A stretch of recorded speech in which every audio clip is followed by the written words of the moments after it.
Hello दोस्तों, स्वागत है आपका IQ स्मार्ट पे। क्या आपको ये बात पता है कि आप जब भी किसी चीज की ऑनलाइन शॉपिंग करते हैं ना, तो आप बिल्कुल उसी चीज की उससे कम प्राइस में उस चीज को खरीद सकते हैं। अब ऐसा कैसे संभव है, मैं आपको बताता हूँ। बस आपको क्या करना है कि आप जिस भी चीज को ऑनलाइन खरीदने के लिए देख रहे हैं, फिर वो चाहे फ्लिपकार्ट में देख रहे हैं या फिर अमेजोन पे या फिर किसी वेबसाइट पर, तो आपको उस चीज की जिस चीज को आप खरीदना चाहते हैं ऑनलाइन, उसकी लिंक आपको कॉपी कर लेनी है और आपको गूगल पे लिखना है प्राइस हिस्ट्री। आपको एक वेबसाइट मिलेगा, इस वाले वेबसाइट पे जाके बस आपको उसकी लिंक कॉपी कर देनी है। इस लिंक को कॉपी करने से आप देख पाएंगे कि जिस भी चीज को आप ऑनलाइन खरीद रहे हैं ना, उस चीज की हाईएस्ट प्राइस कब गई थी और उस चीज की लोएस्ट प्राइस कब गई थी और अभी उस चीज की प्राइस क्या चल रही है। तो अगर आपकी चीज की यानी कि जो आप खरीदने वाले हैं उसकी करंट प्राइस अभी लोएस्ट प्राइस पे है, तो आप उस चीज को खरीद सकते हैं। और यदि आपकी यानी कि आप जिस चीज को खरीद रहे हैं उसकी प्राइस अभी हाईएस्ट प्राइस पे है, तो आप थोड़ा वेट कर लीजिए और उसके प्राइस को गिरने दीजिए।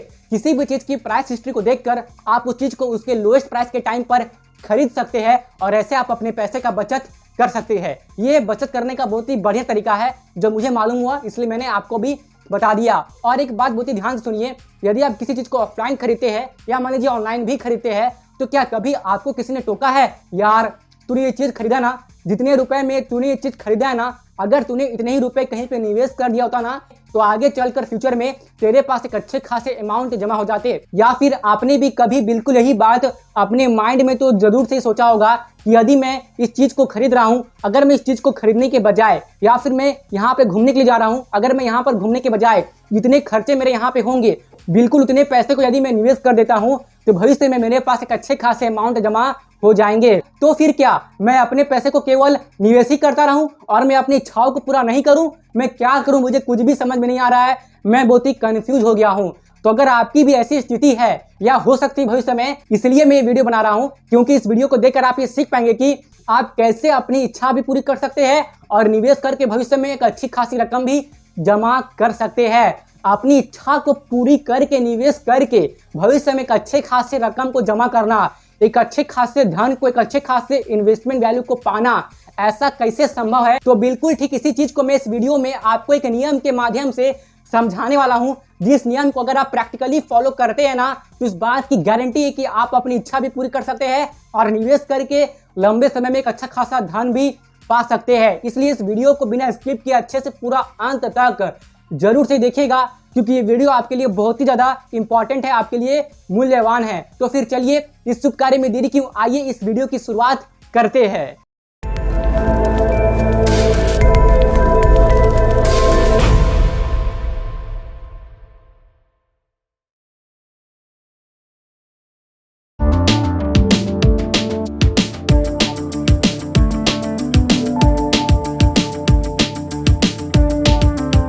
तो जो सबसे पहली बात जिसे आपको ध्यान में रखना ही रखना है, वो मैं अभी आपको पढ़ के सुनाता हूं। तो यहां पर मैंने लिखा है, जब तक आप किसी वस्तु को 3 बार खरीदने के योग्य ना हो जाओ, तब तक आप उस वस्तु को ना खरीदो।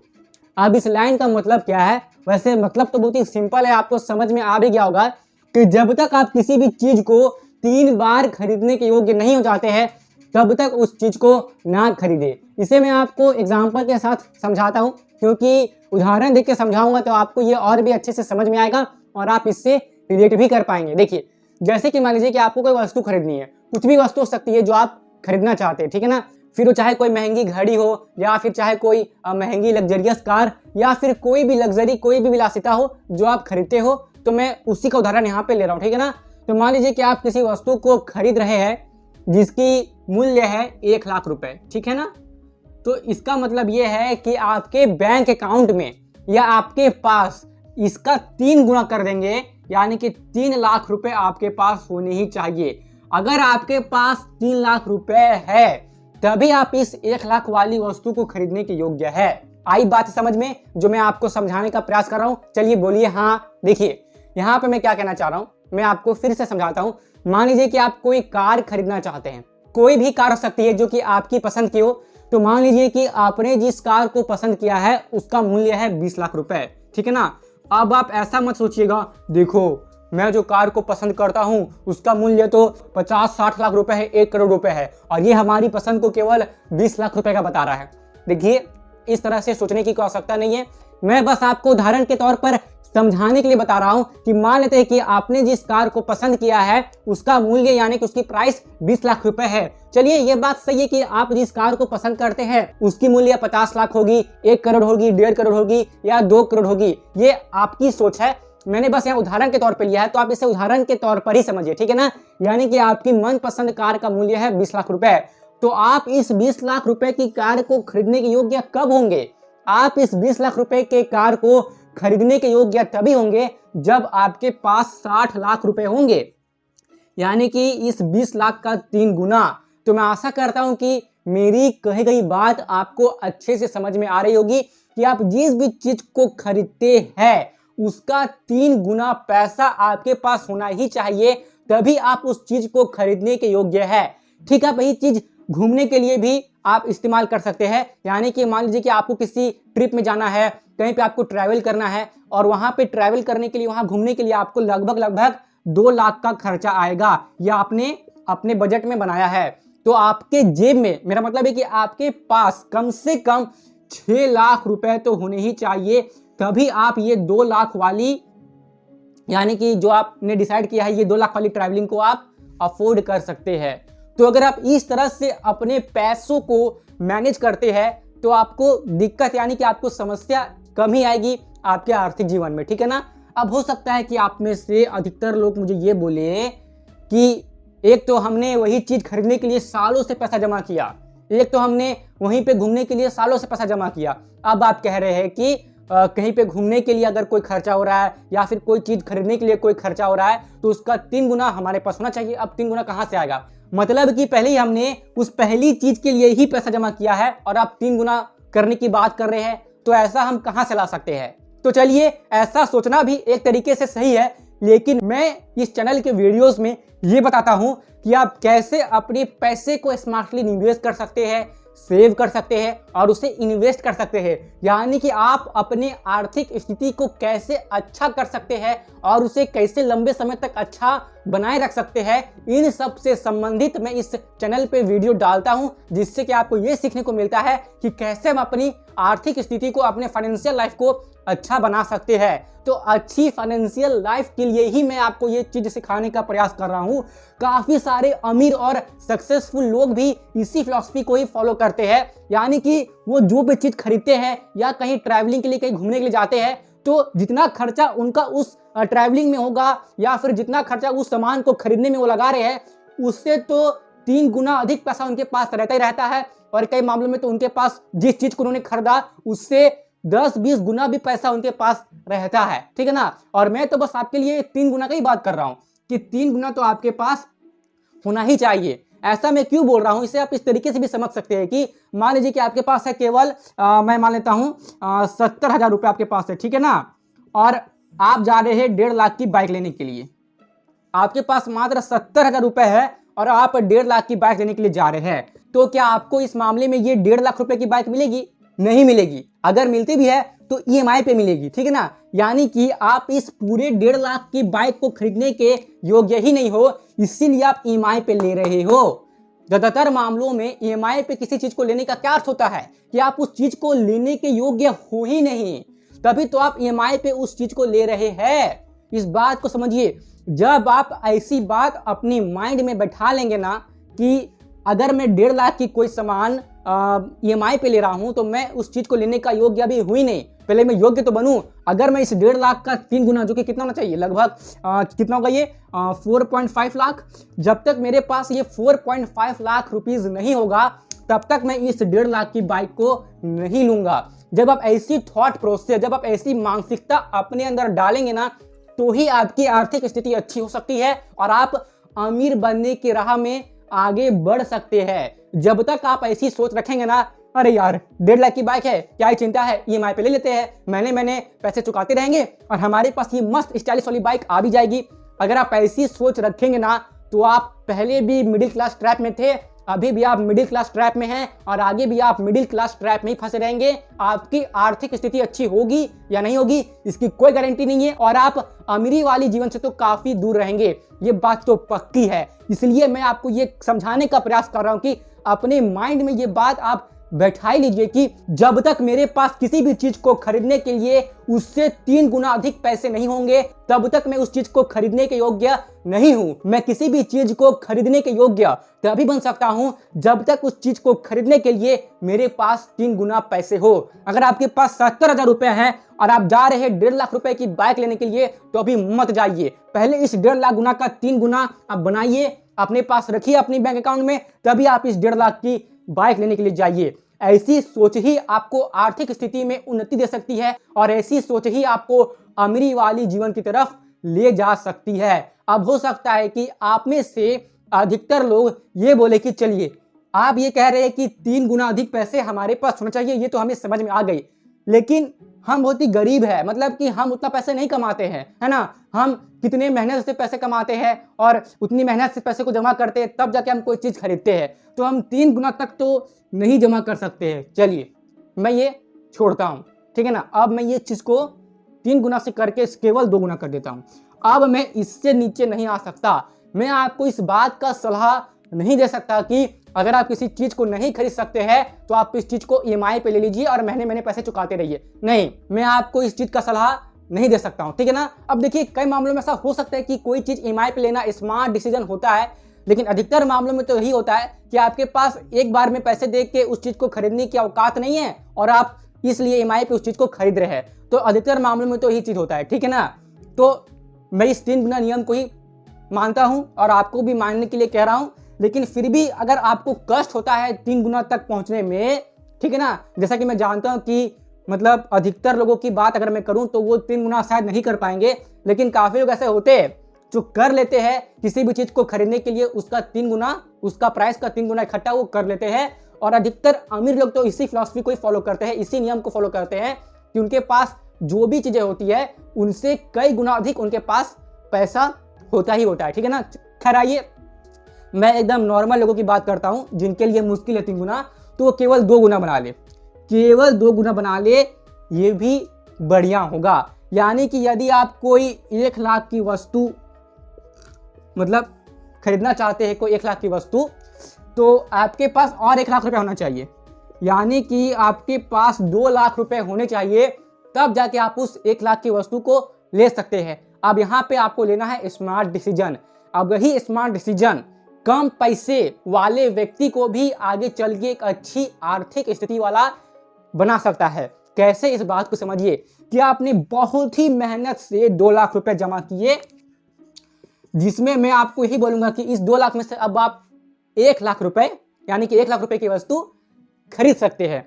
तो आपने खरीदा 1 लाख रुपए की वस्तु, चलिए आपने 1 लाख रुपए की वस्तु खरीदा, ठीक है, और जो बाकी के दूसरे 1 लाख है उससे आपको कर देना है निवेश। क्या कर देना आपको? कर देना है आपको निवेश, लम सब निवेश म्यूचुअल फंड में। अच्छे से रिसर्च करके और अच्छे से रिसर्च करके म्यूचुअल फंड में कैसे निवेश करना है इसके बारे में मैंने वीडियोस बना रखे हैं, आप उन वीडियोस को देख लीजिएगा। फिलहाल मैंने हाल ही में ये वाला वीडियो अपलोड किया था, इस वीडियो को तो आप जरूर से देख लीजिएगा, जिसमें आपको ये समझ में आ जाएगा कि आप किस टाइम पे लमसम करेंगे तो आपको आगे चलकर अधिक फायदा हो सकता है, और एक अच्छी म्यूचुअल फंड की पहचान कैसे करनी होती है उन वीडियोस के लिंक मैं आपको डिस्क्रिप्शन बॉक्स में दे दूंगा। तो आप इस वीडियो के खत्म होने के बाद उस वीडियो को देख लीजिएगा। अब आप यहाँ पे आइए, तो आपने 2 लाख में से 1 लाख की वस्तु खरीद ली, अब बाकी के 1 लाख आपको कर देना है लमसम, है ना। लमसम कर देना है आपको 20 सालों के लिए कर दीजिए, चलिए 20 सालों के लिए आप लमसम कर दीजिए, ठीक है। ऐसे ही अगर यदि आप कोई 2 लाख की वस्तु खरीदते हैं तो आप 2 लाख की वस्तु खरीदिए, कोई दिक्कत की बात नहीं है, लेकिन आपको और 2 लाख जमा करने हैं, यानी कि 2 लाख वस्तु को खरीदने के लिए आपको 4 लाख रुपए जमा करने हैं, जिसमें से 2 लाख की आप अपनी मनपसंद वस्तु खरीदेंगे और बाकी के 2 लाख आप कर देंगे निवेश, ठीक है ना। ये हो जाएगा निवेश 20 सालों के लिए लमसम, ठीक है ना। वैसे अगर आप कोई 50,000 की चीज भी अगर खरीदते हैं ना तो उससे भी कर दीजिए लमसम 20 सालों के लिए। और वहीं अगर यदि आप कोई 10,000 की चीज भी खरीदते हैं ना, 10,000 की चीज, तो इसे भी कर दीजिए 20 साल के लिए लमसम। और यहाँ पे 20 साल की लमसम मतलब एक ही बार में नहीं कर देना है कि अगर आपके पास 1 लाख रुपए है तो आपने इसे एक ही बार में लमसम में डाल दिया, ठीक है ना। आपको एक परफेक्ट टाइमिंग देख के थोड़े थोड़े पैसे करके निवेश करना चाहिए। वैसे यदि आप चाहे तो 50,000 और ये 10,000 इनको एक ही बार में निवेश कर सकते हैं लमसम में, ठीक है ना, परफेक्ट टाइमिंग देख के। और रहा बात 1 लाख की या 2 लाख की, ये थोड़ी बड़ी अमाउंट हो रही है, तो इसमें आप क्या कीजिए कि आप डिवाइड कर लीजिए, है ना। जैसे कि आप 1 लाख को 5 बार में निवेश कर सकते हैं 20-20 हजार रुपए करके, और वहीं आप इस 2 लाख को 40-40-40-40 यानी कि 5 बार में 40,000 करके निवेश कर सकते हैं, मतलब इस 2 लाख अमाउंट को, ठीक है ना। और एक परफेक्ट टाइमिंग देख के निवेश करना है लमसम किसी अच्छे म्यूचुअल फंड में। यह आपको मालूम कैसे चलेगा परफेक्ट टाइमिंग, तो इस वाली वीडियो में मैंने इसी चीज को डिटेल में समझाया है। यहाँ पे मैं आपको शॉर्ट में समझा दे रहा हूँ। जैसे कि मान लीजिए मतलब यहाँ पे एकदम ध्यान से देखिएगा, ठीक है ना। मान लीजिए कि ये आपका ग्राफ है, तो किसी भी इन्वेस्टमेंट टूल की ग्राफ जो होती है ना, कुछ इस प्रकार से होती है, ठीक है ना, इस प्रकार से होती है, कुछ इस प्रकार से होती है, ऐसे ऐसे वो लॉन्ग टर्म में आगे बढ़ती रहती है। तो आपको इस पॉइंट पे निवेश नहीं करना है, ठीक है ना। निवेश करने का बेस्ट पॉइंट होता है ये वाला पॉइंट, ये वाला पॉइंट, ये वाला पॉइंट, ये वाला पॉइंट, और ये जो नीचेला पॉइंट है ना। जब मार्केट में आता है करेक्शन तो ही सही समय होता है निवेश करने के लिए, क्योंकि ऐसा करने से लॉन्ग टर्म में आपके अधिक पैसे बन जाते हैं, ठीक है ना। और आपने जो इतना लमसम किया है इसके रिटर्न्स 20 साल के बाद कितने बनेंगे ये आपको मैं दिखाऊं? चलिए मैं आपको दिखाता हूं, लेकिन मैं आपको एक बात फिर से समझा दे रहा हूं कि आपने इस 1 लाख को निवेश किया क्योंकि आपने 1 लाख का वस्तु लिया, कोई भी आपकी मनपसंद वस्तु जो आपको प्यारा हो। वहीं आपने 2 लाख रुपए को निवेश किया क्योंकि आपने 2 लाख की कोई चीज खरीदी। वहीं 50,000 की आपने कोई चीज खरीदी और आपने 50,000 निवेश किया, और वहीं 10,000 की आपने कोई चीज खरीदी और आपने 10,000 रुपए को निवेश किया। तो आप जितने रुपए के सामान खरीद रहे हैं या आप जितने रुपए की ट्रैवलिंग कर रहे हैं ना, इसमें से आप किसी चीज को ट्रैवलिंग मान लीजिए, ठीक है ना। मान लीजिए कि आपने 50,000 रुपए की कहीं पे आप घूम के आ गए, ठीक है ना। तो जितने रुपए में आप घूम के आ रहे हैं, जितने रुपए की आप चीज खरीद रहे हैं, उतने रुपए को आप निवेश कर दे रहे हैं, और उतने ही रुपए को निवेश करने पर 20 साल के बाद आपके पास कितने रुपए बन रहे हैं, यानी कि आपकी कितनी इन्वेस्टमेंट वैल्यू हो रही है, जरा इसे भी देख लीजिए।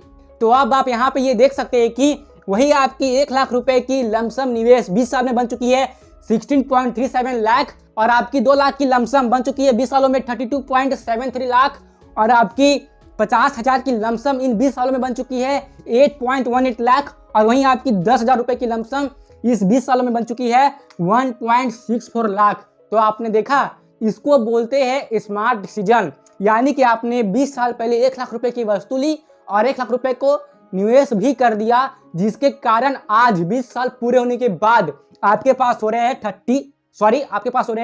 16.37 लाख। तो ये 16.37 लाख, ये 32.73 लाख, ये 8.18 लाख और ये 1.64 लाख, ये सारे अमाउंट को जोड़ देंगे तो अच्छी खासी अमाउंट आपकी हो रही है। अब आप देख लीजिएगा जोड़ के कितना आ रहा है। तो ये पैसे आपके पास होते ही नहीं अगर आपने 20 साल पहले उस चीज को खरीदने के बाद इस पैसे को, मतलब उन्हीं कितना पैसे को जितने में आपने खरीदा उतने ही पैसे को आपने निवेश नहीं किया होता, तो आपके पास आज ये अमाउंट नहीं होता। आज ये अमाउंट आपके पास तभी है क्योंकि आपने 20 साल पहले स्मार्ट डिसीजन लिया था। तो मैं आपको यही चीज समझाने का प्रयास कर रहा हूं कि आप जब भी कोई चीज भी खरीदे, चाहे उसका मूल्य जितना भी हो, या फिर आप कहीं घूमने के लिए जाते हैं तो जितना भी खर्चा हुआ ना, कहीं घूमने के लिए गए जितना भी खर्चा हुआ, आपने कोई वस्तु खरीदी उसमें जितना भी खर्चा लगा, जितना भी मूल्य लगा उसका, बिल्कुल उतना ही खर्चा, उतना ही पैसा आपको निवेश भी कर देना है, जिससे कि 20 साल के बाद आपके पास एक अच्छा खासा अमाउंट आ जाए, जैसे कि यहाँ पे आया है ना। यहाँ पे एक बात और सोचने वाली है कि आपने 20 साल पहले 1 लाख रुपए की वस्तु को खरीदा था और 1 लाख आपने निवेश कर दिया था, जिसके कारण आपके पास आज है 32, यानी नहीं सॉरी, फिर से मैंने गलती कर दी बोलने में, क्षमा कीजिएगा। 1 लाख रुपए की लमसम 20 साल में हुई है 16.37 लाख, ठीक है ना। तो ये 16 लाख कितना अधिक हो गया। आपने 20 साल पहले 1 लाख की वस्तु खरीदी और आज आपके पास 16.37 लाख है, तो उस खरीदे गए वस्तु के कितना गुना आपके पास पैसा आ गया, जरा इस बात को ध्यान में रखिएगा। मैं मानता हूँ कि 20 साल में महंगाई भी बड़ी होगी, लेकिन फिर भी आपके पास इतना पैसा हो रहा है, क्या ये कमाल की बात नहीं है? तो बिल्कुल यही चीज मैं आपको इस वीडियो में समझाने का प्रयास कर रहा था। मुझे आशा है कि आपको समझ में आया होगा। यदि कोई डाउट है तो आप मुझे कमेंट बॉक्स में पूछ सकते हैं, और इस बात को ध्यान रखिएगा, नियम तो ये कहता है कि जब तक आप किसी वस्तु को 3 बार खरीदने के योग्य ना हो जाओ, तब तक उस वस्तु को ना खरीदो। इस नियम को पालन करेंगे, ठीक है ना, मतलब पालन क्या करना है, इस मानसिकता को अपने अंदर पूरा पूरा भीतर तक, पूरा गहराई तक घुसा लेना है। इस नियम को पालन करने से आप और भी अधिक मेहनत करेंगे और अच्छे से पैसा कमाएंगे और उससे और अच्छे से स्मार्टली मैनेज भी करेंगे। वैसे पैसों को स्मार्टली मैनेज कैसे करते हैं, इस मतलब कि इस टॉपिक पर पूरे डिटेल में मैंने एक पर्सनल फाइनेंस की कोर्स वीडियो बनाई है जो आपकी स्क्रीन पर आपको दिख रही होगी। इस वीडियो को आप इस वीडियो के खत्म होने के बाद जरूर से देख लीजिएगा ताकि आपको ये समझ में आ जाए कि कैसे अपने पैसों को स्मार्टली मैनेज किया जा सकता है।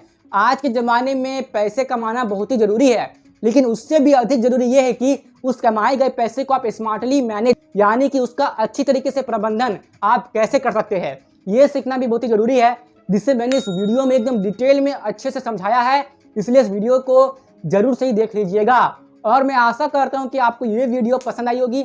अगर आपको ये वीडियो हल्की सी भी पसंद में आई, यदि मेरा ये पसीना आपका जरा सा भी काम आया है, तो कृपया करके इस वीडियो को लाइक कर दीजिए और साथ ही अपने दोस्तों व संबंधियों को भी इस वीडियो को शेयर कर दीजिए ताकि वो भी ये चीज़ सीख पाए कि किसी भी चीज़ को खरीदने के लिए पहले तो उसका 3 गुना, अगर 3 गुना नहीं हो सकता तो कम से कम 2 गुना पैसा जमा कर लो और जितने की चीज़ मैंने खरीदी है बिल्कुल उतना ही पैसा निवेश भी करना चाहिए। ये चीज़ आपके मित्र या आपके संबंधी सीख पाए, इसलिए उनको भी ये वीडियो शेयर कर दीजिए। और भी इसी तरह की वीडियोस रेगुलर बेसिस पे देखते रहने के लिए आप IQ स्मार्ट को सब्सक्राइब कीजिए और साथ ही में जो पास में बेल आइकन है उसे भी जरूर से प्रेस कर दीजिए ताकि भविष्य में मैं जब भी कोई ऐसी वीडियो अपलोड करूं जिससे कि आपको वैल्यू मिले तो उसकी नोटिफिकेशन आपको उसी वक्त मिल जाए और आप उस वीडियो को मिस ना कर पाए। IQ स्मार्ट के साथ कनेक्टेड रहने के लिए आप IQ स्मार्ट की फेसबुक पेज, इंस्टाग्राम पेज और टेलीग्राम पेज को फॉलो कर सकते हैं, जिसकी लिंक भी आपको डिस्क्रिप्शन बॉक्स में मिल जाएगी। और यहाँ तक रुकने के लिए, मेरी बातों को ध्यान से सुनने के लिए और अपना कीमती समय देने के लिए आपका सच्चे मन से बहुत बहुत धन्यवाद।